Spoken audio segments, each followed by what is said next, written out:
He is, God, he has got so much damn potential. He definitely does. He's got so much potential. But he comes back from every fight that he's had better, you know? I mean, when one of the most impressive ones was he knocked out Klitschko. Oh my God. Klitschko's seen better days though. Change, another inconsistency in Anthony Joshua. I now understand, I believe having watched this, where Jake Paul is getting his confidence from. How he's built this narrative in his head that he genuinely has a chance. I think the thing to remember here though, is that Anthony Joshua doesn't struggle against all smaller fighters. This might be his last fight, getting in there with Anthony Joshua and getting knocked out. Joe Rogan and Mike Tyson break down the potential Jake Paul versus Anthony Joshua matchup, emphasizing the massive gap between the two fighters. Tyson stresses that Joshua must stay disciplined with his power because Jake simply isn't on his level. Rogan describes Joshua as one of the scariest men in boxing and points out the huge risk Paul would face stepping in with someone that dangerous, especially since his past fights have mostly been exhibitions against retired or older opponents. Of all time. You take a guy who just had a boxing match that looks like a sparring match with a 58-year-old Mike Tyson, and then you're going to fight one of the absolute scariest knockout artists in the heavyweight division. Maybe we should watch the Francis Ngannou fight so you could see. Let's watch that real quick, just so you can see what Anthony Joshua is capable if he's fighting someone that's not in his league. Okay, look, Usyk beat him, and he beat him twice, and Andy Ruiz caught him in the first fight and dropped him and stopped him. It was spectacular. Andy Ruiz is super fucking talented. Usyk is perhaps... The Wade Concept host explains that for Jake Paul, taking a single knockout punch from Anthony Joshua is actually safer than absorbing punishment over 8 rounds. Sustained damage can lead to long-term injuries, while a one-punch knockout, though dramatic, ends the fight quickly and limits repeated trauma. Even with the fight requiring Joshua to use smaller 10-ounce gloves to make the event more exciting, the danger for Paul remains extremely high. Joshua's power is proven, and less padding only increases the chances of a knockout. The gloves may tweak the spectacle, but they don't change the massive gap in skill, strength, and experience, meaning every punch Joshua throws carries serious consequences for Paul. Is only one outcome that can hurt Jake in this scenario, and that's that he gets viciously knocked out. Or he gets beat up really bad for 8 rounds and then viciously knocked out. I saw Nikisa talking on Ariel Helwani's show today about this, about like how it's not necessarily something they're worried about that Jake gets knocked out, because punch knockout, as much as he's afraid of like Jake getting beat up for 8 rounds badly, real cognitive damage. And there is science behind the fact that the more repeated head trauma is the more dangerous thing about pro boxing, because those gloves, you can get hit, you get 8 to 10 seconds to stand, and you can repeat it 2-3 times in the same fight, just absorbing punch after punch. So in the totality of Jake getting like cold, is that the worst thing possible for his health? I mean, who knows, dude? You could have a freaking hit off one shot from a guy like AJ. Again, knock on wood, you don't want to see any of that happen. If his career ends because AJ hurts him badly, then yes. But if it's a knockout where Jake is able to then continue fighting, people will still watch. It may not be as big as the AJ fight, but he still has an opportunity to make money in boxing. Again, the only way it wouldn't be the case is if Jake got like permanently injured from this fight, which is part of the reason that they take this fight, is because Jake doesn't really have anything to lose here outside of, again, the bodily harm. You know, you fight a guy like Tommy Fury again, which I want to see, I think is more competitive, but doesn't bring the eyes that AJ does. So again, this is the entertainment business, and these Netflix fights are made for... But you lose to Tommy Fury again, even by decision, that deflates Jake more than a knockout from Anthony Joshua. A loss to KSI deflates Jake more than a loss to Anthony Joshua. This is a perfect... Even if Jake would have gotten just schooled by Gervonta Davis, it would have deflated him more than a knockout, I think. Yeah, it's a lot of risk, a lot of reward, but as far as your marketability, as long as you don't get... Nakisa Badarian explains that Joshua was chosen because Netflix needed a matchup with maximum visual and narrative impact. A globally recognized world champion whose profile, media appeal, and star power make the bout highly marketable, raise the stakes, and create a compelling storyline that amplifies every aspect of the training and the fight for viewers and promotional partners. You know, Jake Paul being Jake Paul, he wanted to focus on the biggest, baddest names possible. That included Terrence Crawford, that included Ryan Garcia, that included Tommy Fury, that included Anthony Joshua. And we probably had I don't know, 30 or 40 names that we kind of reviewed. And I will say at least 12 or 13 names that agreed to do the fight, some within the 2-week period, actually. But from a Netflix perspective, they were very keen on Joshua. They were interested on Crawford. They were interested in Ryan Garcia as potential opponents for Jake Paul. They were interested in Tommy Fury at some level as well. And the one that Jake gravitated towards was Anthony Joshua. Once it became clear Ryan couldn't do the fight as well, Ryan was also something that he was interested in doing. And the deal came together mostly because Jake mentioned this as of March of this year, right? That's the first time he was on a podcast and said, I think I can beat Anthony Joshua. Everyone laughed. At the time, Eddie Hearn said this is another, media attention-seeking moment for Jake Paul. I made it clear then to Eddie and to the media, Jake was serious and we wanted to do it in 2026. We had further conversations with Matchroom in July of this year with the understanding that if Jake got through Tank Davis, and even though that was an exhibition, it was very much structured to be a real fight in every way, shape, and form, then we would look to make Jake versus Joshua in 2026. So that gave us a head start in terms of trying to come to an agreement with Matchroom and AJ, and we were able to get it done. I just want to ask about a couple of those names that you mentioned. Garcia's interesting because a day or so later, Oscar De La Hoya said he's a DAZN fighter. This ain't happening. And of course, we know there's... Ryan Garcia warns that a loss to Anthony Joshua could change Jake Paul's life in more ways than one. Joshua's power is no joke, and a defeat wouldn't just affect Paul physically. It could damage his reputation and alter the direction of his entire career. Garcia stresses that facing someone with Joshua's strength and skill is a massive challenge, and the stakes are very real. For Paul to survive the risks Joshua brings, his training, preparation, and awareness must be at their absolute highest. And a misstep from Jake. I think he wanted to make his partners at Netflix a little too happy, and he's gonna walk into it. But look he loses to AJ. Where does he go from here? Who does he fight? You gonna go back down to 135? The problem is not that he loses to AJ. The problem is the way he's gonna lose to AJ might be life changing. Right. So that's the real issue. It could be life changing in many ways, right? Physically. Yeah. See what he did in Ngannou. It's like, but then again, Frank Martin points out that while the fight offers huge financial rewards, it's still an extremely tough challenge for Jake Paul. Money doesn't erase the danger, and Paul should have thought carefully before agreeing to face someone as seasoned and powerful as Anthony Joshua. Martin emphasizes that this isn't just a payday. The stakes are real, and the physical challenge is immense. Joshua's experience at the highest level of boxing can't be matched by hype or celebrity status, and the risks to Paul's body and reputation are impossible to ignore. Now, I wouldn't consider him like a YouTube fighter no more. I feel like he put in the time. He gotten better throughout all his fights. He done got better throughout all those fights, But it's still when you fighting fighters who actually done it for their life, their whole life, it's a little different. If that fight happened, it'll be a good money fight. It'll be a good money fight. But that's a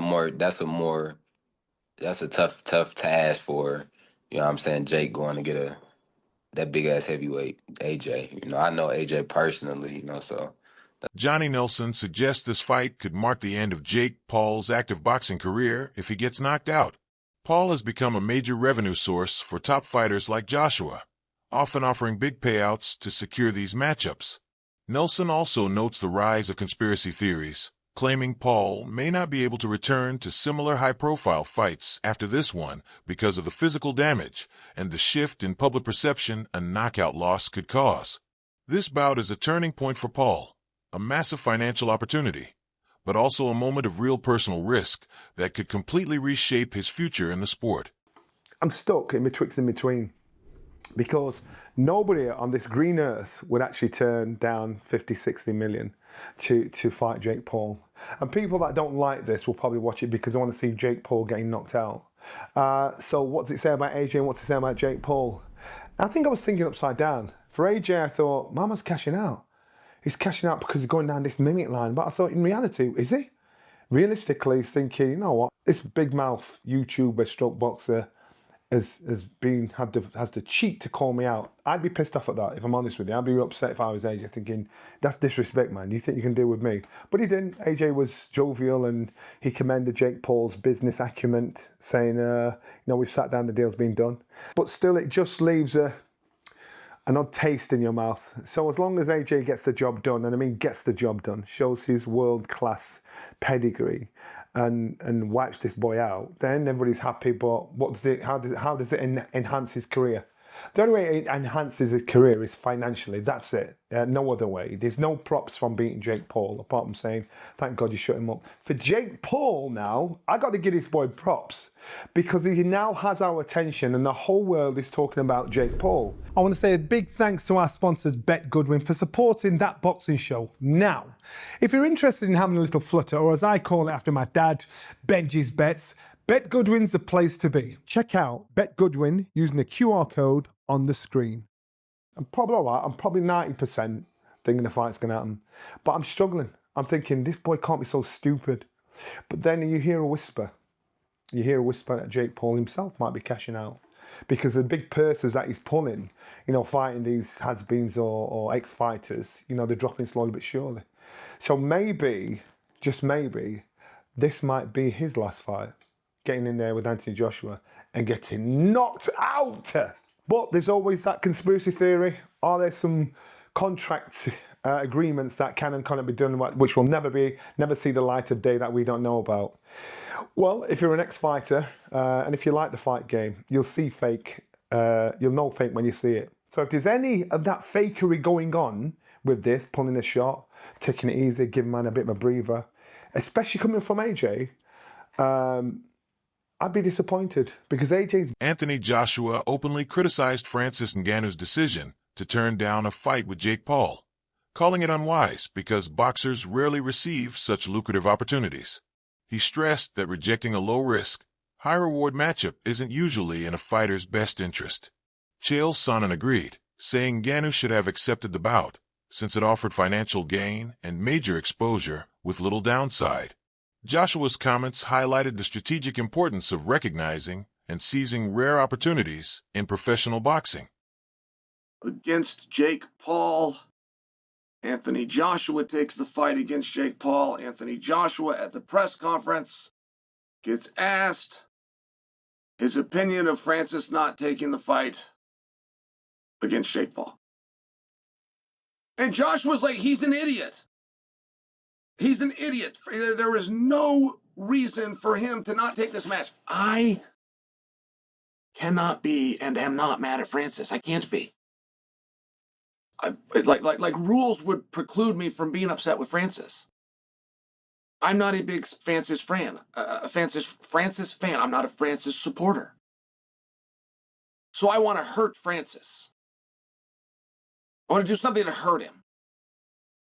Well, his own actions took $10 million out of his bank account, of which, by the way, could use $10 million. So I can't be mad at him. If I teased him, and by God, get in there and he go, oh my gosh, I heard Chael and I heard from all the Eagles, and what was I thinking? And Joshua's out, and this is my chance of redemption. Hey, put me in, Jake. That would then help him. That would be positive for Francis. That would create envy as well as jealousy from outside observers like me. But I will tell you, trying to break down and understand how we got to this conclusion is mind-boggling. You ever met a writer? Your whole life, have you ever met a writer? Maybe went to college for it and they're a writer. Do you want to know the hardest thing in the world that person's going to... Jake Paul has argued that Anthony Joshua struggles against smaller fighters, suggesting it could give him an edge if they ever met in the ring. Analysts, including a commentator named Henry on a podcast, have reviewed Joshua's past bouts with shorter opponents and noted certain patterns in his performances. While Paul points to a supposed weakness, the analysis shows that Joshua's technical skill, power, and reach typically outweigh any size mismatch.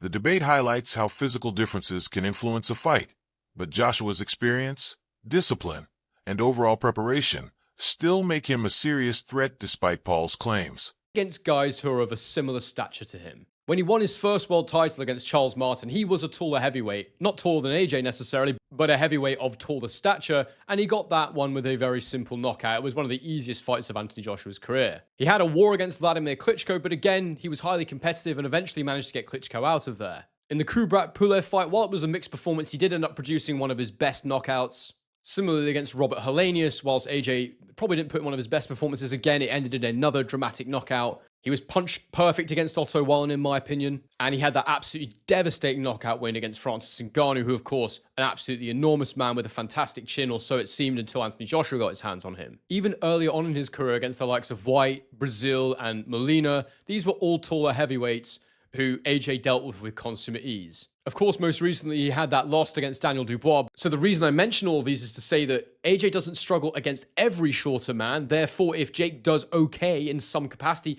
as I say, loses on points or manages to go several rounds of Anthony Joshua, then you have to say that Jake Paul's quite a bit better than we thought. And Anthony Joshua, yeah, he's slipped since then a bit. I mean, AJ physically was better back then, but he's way more experienced now, so he's maybe around the same overall. It probably all evens out. But the point is, you'd have to give Jake Paul some credit in that situation and really worry about where Anthony Joshua is at this point. Overall, while some of the things that Jake Paul's saying might be true, it still doesn't mean that he has any hope in hell of winning this fight. I still fully expect Anthony Joshua to deal with him within a couple of rounds. Now, look, to most people, it'll be a loss to Anthony Joshua if he doesn't even finish him in round one. But the reality is, I understand in boxing that someone can move and can survive for periods of time.